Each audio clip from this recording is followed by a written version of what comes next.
A CBS morning news anchor recently came under fire after an interview with author Ta-Nehisi Coates. The interview focused on his new book, The Message, specifically the portion of the book about the Israeli and Palestinian conflict. The content of that section would not be out of place in the backpack of an extremist. Why not detail anything of the first and the second intifada, the cafe bombings, the bus bombings, the little kids blown to bits?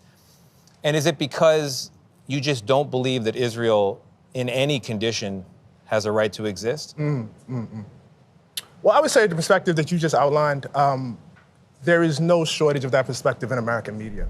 The interview was about 7 minutes long. Co-host Tony Coates asking the tough questions. Questions CBS executives say sparked an investigation at the network after internal complaints, reprimanding the anchor, saying on a newsroom-wide call that his interview fell short of editorial standards.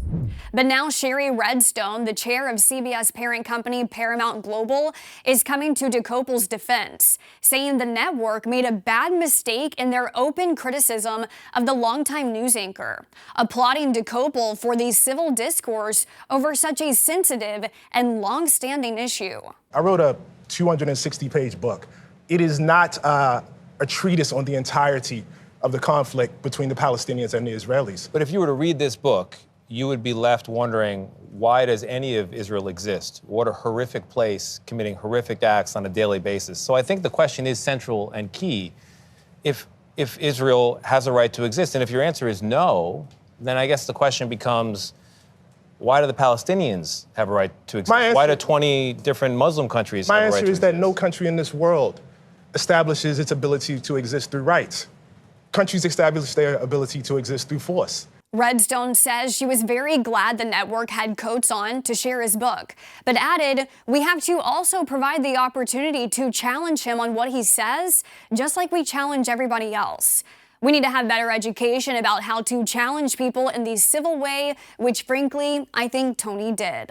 They exist in your narrative merely as victims of the Israelis, as though they were not offered peace at any juncture. I have a very moral compass about this. And again, perhaps it's because of my ancestry. Either apartheid is right or it's wrong. According to a CBS News executive who spoke with the LA Times, Coates will not face any further repercussions over the interview. If you would like to listen to the interview in its entirety, please download the Straight Arrow News app. There you'll find a link to the full interview of Coates and Coates. Thanks for watching our news update. For Straight Arrow News, I'm Kara Rucker.